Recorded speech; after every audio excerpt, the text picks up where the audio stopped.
ಬಿಡೆನು. ಆ ಮಾತು ಹೇಳಿದನಲ್ಲ, ತಾ ಹೇಳಿದನಲ್ಲವೇ. ನಾ ಕೈ ಬಿಡೆನು,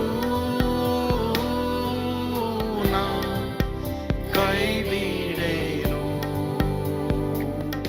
ಆ ಮಾತು ಹೇಳಿದನಲ್ಲ, ತಾ ಹೇಳಿದನಲ್ಲವೇ.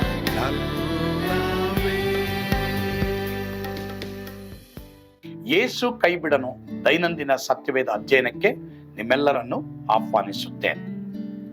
ಇಂದು ನಾವು ಆದಿಕಾಂಡ 12ನೇ ಅಧ್ಯಾಯ 18ರಿಂದ 20ನೇ ವಚನವನ್ನ ಧ್ಯಾನ ಮಾಡ್ತೇವೆ. ಯಾಕೆ ಹೀಗೆ ಮಾಡಿದೆ ಇದರ ವಿಷಯ ಕುರಿತು ನಾವೀಗ ಧ್ಯಾನ ಮಾಡೋಣ. ಆಗ ಫರೋಹನನು ಅಬ್ರಾಮನನ್ನು ಕರೆಸಿ, ಯಾಕೆ ಹೀಗೆ ಮಾಡಿದೆ? ಹೆಂಡತಿ ಎಂದು ಯಾಕೆ ನನಗೆ ತಿಳಿಸಲಿಲ್ಲ? ತಂಗಿ ಎಂದು ಯಾಕೆ ಹೇಳಿದಿ? ಹೀಗೆ ಹೇಳಿದ್ರಿಂದ ಆಕೆಯನ್ನ ಹೆಂಡತಿ ಆಗಲಿಕ್ಕೆ ತೆಗೆದುಕೊಂಡನಲ್ಲ. ಇಗೋ ನಿನ್ನ ಹೆಂಡತಿ, ಕರೆದುಕೊಂಡು ಹೋಗು ಎಂದು ಹೇಳಿ ಅವನ ವಿಷಯವಾಗಿ ತನ್ನ ಸೇವಕರಿಗೆ ಅಪ್ಪಣೆ ಕೊಡಲು ಅವರು ಅಬ್ರಾಮನನ್ನು ಅವನ ಹೆಂಡತಿಯನ್ನು ಅವನಿಗಿದ್ದ ಸರ್ವ ಸಹಿತ ಕಳಿಸಿದರು. ಒಬ್ಬ ಅನ್ಯ ರಾಜನು ಸುಳ್ಳು ಹೇಳಿದಕ್ಕೆ ದೇವರ ಮಗನನ್ನ ಸರಿಪಡಿಸುವುದು. ಒಬ್ಬ ಅನ್ಯ ರಾಜ ದೇವರ ಮಗನನ್ನ ಸರಿಪಡಿಸ್ತಾ ಇದ್ದಾನೆ. ಅನೇಕ ವೇಳೆ ನಮ್ಮ ಜೀವಿತದಲ್ಲೂ ನಮ್ಮನ್ನು ಸರಿ ಮಾಡಬೇಕಾದ್ರೆ ಕೆಲವು ಸಲ ದೇವರ ಅನ್ಯರನ್ನ ಉಪೇಕ್ಷಿಸಬೇಕಾಗಿರ್ತದೆ. ಅದು ನಿಜವಾಗ್ಲೂ ಉತ್ತೇಜನಕರವಾಗಿದೆ. ಅನ್ಯ ರಾಜ ಬಂದು ಅಬ್ರಹಾಮನ್ಗೆ ಹೇಳ್ತಾ ಇದ್ದಾನೆ, ನೋಡಿ ಯಾಕಪ್ಪ ಸುಳ್ಳು ಹೇಳಿದೆ ಅಂತ. ಕೆಲವು ಸಲ ನಾವು ಅಂದ್ಕೊಳ್ತೀವಿ, ಯಾಕೆ ಅನ್ಯರು ನಮ್ಮ ಮೇಲೆ ದೌರ್ಜನ್ಯ ಮಾಡ್ತಾರಂತ. ಕೆಲವು ಸಲ ಅವ್ರಿಗಿರುವಂತ ನೀತಿ ನಮ್ಮಲ್ಲಿ ಇರೋದಿಲ್ಲ. ಕೆಲವು ಸಲ ಅವ್ರಿಗಿರಂತ ಅಪನಂಬಿಕೆ ಇರೋದು ಸರಿ ಅಂತ ನಾನು ಹೇಳ್ತಾ ಇಲ್ಲ. ಆದರೆ ಅವರಿಗಿಂತಲೂ ಉತ್ತಮರಾಗಿ ನಾವು ನಡ್ಕೊಳ್ಬೇಕು. ಪರಿಸಾಯರ ನೀತಿಗಿಂತಲೂ ನಮ್ಮ ನೀತಿ ಹೆಚ್ಚಿನದಾಗದಿದ್ರೆ ಪರಲೋಕ ರಾಜ್ಯಕ್ಕೆ ಹೋಗಲ್ಲ ಅಂತ ದೇವರ ವಾಕ್ಯ ಹೇಳ್ತದೆ. ಇನ್ನೊಂದು ಬಹು ಪ್ರಾಮುಖ್ಯವಾದ ಕಾರ್ಯ ಇಲ್ಲಿ ಇಳಿದು ಹೋಗುವಾಗ, ನಾವು ಕೆಳಗೆ ಹೋಗುವಾಗ ನಡೆಯುವಂಥದ್ದು. ಐಗುಪ್ತ ದೇಶದಲ್ಲಿ ಶ್ರೀಮಂತರು ಸುಂದರವತಿಯಾದ ದಾಸಿಯರನ್ನ ತೆಗೆದುಕೊಳ್ತಾ ಇದ್ರು. ಇದರಂತೆ ಅಬ್ರಾಹ್ಮನ ಸಹ ಆಗರಳನ್ನ ತನ್ನ ದಾಸಿಯಾಗಿ ತೆಗೆದುಕೊಂಡು ಕಡೆಗೆ ತನ್ನ ಹೆಂಡತಿಯಾಗಿ ಮಾಡಿಕೊಂಡು ತಪ್ಪು ಮಾಡ್ಬಿಡ್ತಾನೆ.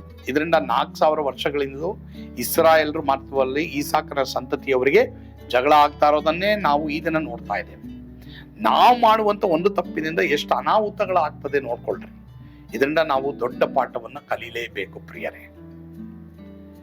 ಹಾಗಾದ್ರೆ ಯೆರೂಸಲೇಮನ್ನ ಕಟ್ಟುವವರು ದೇವರ ಮಾತಿಗೆ ವಿಧೇಯರಾಗಬೇಕು. ಆಗ ಮಾತ್ರವೇ ದೇವರು ಯಾಕೋಬನಿಗೆ ಐಗುಪ್ತ ದೇಶಕ್ಕೆ ಹೋಗುವುದಕ್ಕೆ ಹೇಳಿದ್ರು. ಆದ್ರೆ ಅಬ್ರಾಹ್ಮನ್ಗೆ ಹೇಳಲಿಲ್ಲ. ದೇವರು ಕಲ್ಲನ್ನ ರೊಟ್ಟಿಯಾಗಿ ಮಾಡು ಅಂದ್ರೆ ಮಾಡು, ಅಲ್ಲಿಗೆ ಹೋಗು ಅಂದ್ರೆ ಹೋಗು, ಹೋಗ್ಬೇಡ ಅಂದ್ರೆ ಹೋಗ್ಬೇಡ. ಫರೋಹನ ಮನೆಯಲ್ಲಿ ನಡೆದ ಸಂಗತಿ ಏನು? ದೇವರ ಮಕ್ಕಳು ತಪ್ಪು ಮಾಡಿದ್ರು, ಅನ್ಯರು ಅವರಿಗೆ ತಪ್ಪು ಮಾಡಬಾರದು. ಅದರ ಪ್ರತಿಫಲವನ್ನ ಅನ್ಯರು ಅನುಭವಿಸಲೇಬೇಕು. ಈಗ ಫರೋಹನ ಮನೆಯಲ್ಲಿ ಒಂದು ನಡೆದ ಸಂಗತಿ ಹೇಳ್ತೀನಿ. ಇಲ್ಲಿ ಅಬ್ರಾಮ ಸುಳ್ಳು ಹೇಳಿ ತಂಗಿ ಅಂದ್ಬಿಟ್ಟ. ಅವನ ಹೆಂಡತಿಯಾದ ಸಾರಯಳನ್ನ ಫರೋಹನಿಗೆ ಕೊಟ್ಬಿಟ್ಟ. ಆದ್ರೆ ಇಲ್ಲಿ ಫರೋಹ ಆಕೆಯನ್ನ ಹಾಳು ಮಾಡ್ಲಿಕ್ಕೆ ಮತ್ತೆ ಅವನ ಅರಮನೆಯಲ್ಲಿದ್ದವರು ಹಾಳು ಮಾಡೋದಕ್ಕೆ ನೋಡ್ತಾರೆ. ಆದ್ರೆ ದೇವರು ಅಲ್ಲಿ ಉಪದ್ರವವನ್ನು ಕೊಡ್ತಾನೆ. ಸರಿ, ದೇವರ ಮಗನಾದ ಅಬ್ರಾಮ್ ತಪ್ಪು ಮಾಡ್ದ, ನೀನೇನಕ್ಕೆ ತಪ್ಪು ಮಾಡಿದೆ? ಎಷ್ಟೋ ಅನ್ಯರು ಇವತ್ತು ಇದೇ ತರ ಮಾಡ್ತಾರೆ. ದೇವ್ರ ಮಕ್ಕಳು ಮಾಡಿದ್ರು ನಾನು ಮಾಡ್ತೀನಿ. ಹಂಗಲ್ಲ, ನೀನ್ ಮಾಡಕ್ಕಾಗಲ್ಲ. ಅವ್ರು ಮಾಡಿದ್ರು ಅಂತೇಳಿ ನೀನ್ ತಪ್ಪು ಮಾಡಕ್ ದೇವ್ರ ಲೈಸೆನ್ಸ್ ಕೊಟ್ಟಿಲ್ಲ. ಅವ್ರು ತಪ್ಪು ಮಾಡಿದ್ರೆ ನೀನ್ ತಪ್ಪು ಮಾಡಬಾರ್ದು. ಅನ್ಯರು ತಪ್ಪು ಮಾಡ್ತಾರಂತ ಕ್ರೈಸ್ತರು ತಪ್ಪು ಮಾಡ್ಬೇಡಿ, ಕ್ರೈಸ್ತರು ತಪ್ಪು ಮಾಡ್ತಾರಂತ ಅನ್ಯರು ತಪ್ಪು ಮಾಡ್ಬೇಡಿ. ದೇವರು ಇಬ್ಬರಿಗೂ ಅಲ್ಲಿ ಶಿಕ್ಷೆಯನ್ನು ಇಟ್ಟಿದ್ದಾರೆ. ಸೊ ಇಲ್ಲಿ ಫರೋಹನಿಗೆ ಶಿಕ್ಷೆ ಕೊಡ್ತಾರೆ. ಎಲ್ಲರಿಗೂ ಭಯಂಕರವಾದಂತ ಕಾಯಿಲೆ ಬಂದ್ಬಿಡ್ತದೆ. ಆವಾಗ ಅಲ್ಲಿ ಅಬ್ರಾಮ ಪ್ರಾರ್ಥನೆ ಮಾಡ್ಬೇಕಾಯ್ತು. ಅದನ್ನ ಮುಂದೆ ನೋಡ್ತೀವಿ. ಆದ್ರಿಂದ ಪ್ರಿಯ ದೇವರ ಮಕ್ಕಳ, ಯಾರೋ ಮಾಡ್ತಾರೆ ತಪ್ಪು ಅಂತೇಳಿ ನಾವು ಮಾಡಬಾರ್ದು. ಖಂಡಿತವಾಗಿ ದೇವರ ಮಕ್ಕಳಾದ ನಾವು ಆ ರೀತಿ ಮಾಡೋದಾದ್ರೆ ಆ ಫಲವನ್ನ ಅನುಭವಿಸಲೇಬೇಕು. ಆ ರೀತಿ ಆಗದ ಹಾಗೆ ನಾವು ಪಶ್ಚಾತ್ತಾಪ ಪಡೋಣ, ದೇವ್ರ ಕಡೆ ತಿರ್ಕೊಳ್ಳೋಣ. ಕರ್ತನು ನಮ್ಮನ್ನು ಆಶೀರ್ವದಿಸಲಿ. ಆಮೇನ್. ಪ್ರಾರ್ಥಿಸೋಣ ಬಾ.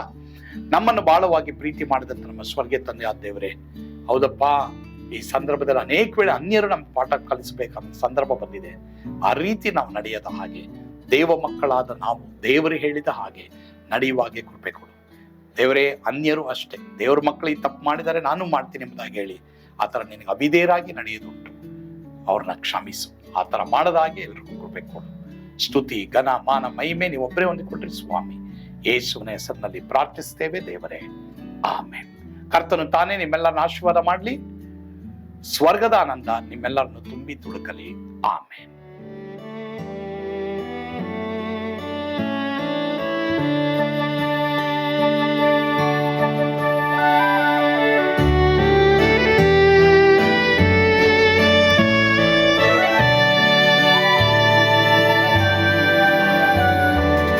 ಓ ಎಂತ ಅದ್ಭುತವಾದ ದಿನ, ನಾನೆಂದಿಗೂ ಮರೆಯೇನು. ಪಾಪಂಧಕಾರದೊಳ್ ಅಲೆದೇನ, ರಕ್ಷಕನ ಕಂಡೇನು. ಕೋಮಲ ಕರುಣೆಯುಳ್ಳ ಯೇಸು ಎನ್ ಕೊರತೆ ನೀಗಿದ. ಕತ್ತಲೆ ಹೋಯಿತು, ಜ್ಯೋತಿಯು ಮೂಡಿತು, ನಾನೀಗ ಧನ್ಯನಾದೆ. ಸ್ವರ್ಗದ ನಂದ ಎನ್ನಾತ್ಮ ತುಂಬಿತು, ಶಿಲುಬೆನಾಗ ಎನ್ ಸ್ವಸ್ಥ ಕೈದನು.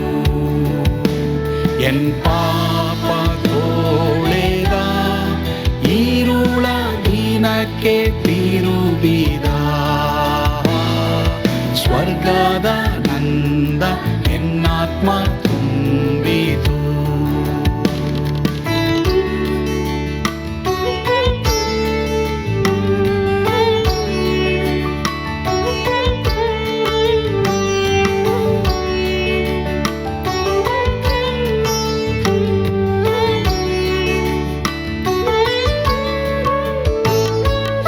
ಆತ್ಮನ ನೂತನ ಜನ್ಮದಿಂದ ದೇವಪುತ್ರನಾದೇನು.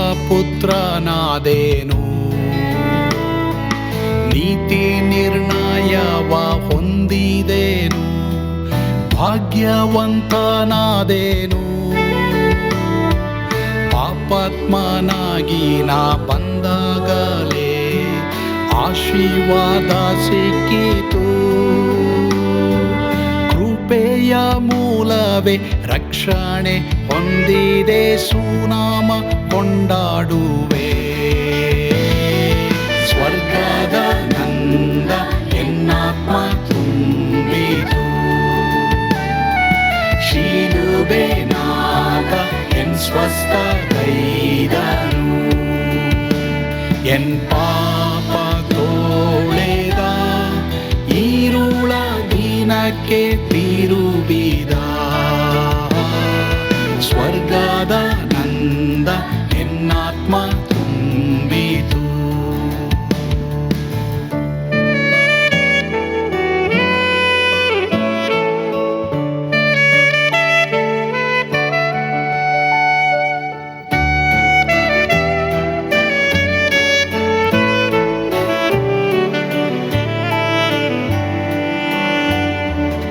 ಅನಂತ ನಿರೀಕ್ಷೆ ಏನಾಗಿದೆ, ಕಾಲವು ತೀರಲಾಗಿ. ಸ್ವರ್ಗದ ಭವ್ಯ ಬಿಡಾರದಲ್ಲಿ ನಿತ್ಯವಾಗಿ ಇರುವೆ. ಶಿಲುಬೆ ನನಗೆ ಆಶ್ರಯವೇ, ನಂಬಿಕೆಗಾಧಾರವೇ. ನಿತ್ಯ ಐಶ್ವರ್ಯವ ದಿವ್ಯಾಶೀರ್ವಾದವ ಕರ್ತ ಇವನೇ ನಗೆ. ಸ್ವರ್ಗದ ನಂದ ಎನ್ನಾತ್ಮ ತುಂಬಿತು, ಶಿಲುಬೆನಾಗ ಎನ್ ಸ್ವಸ್ಥ ಕೈದನು. ಎನ್ ಪಾಪ ತೋಳೆದ, ಈರುಳ ದಿನಕ್ಕೆ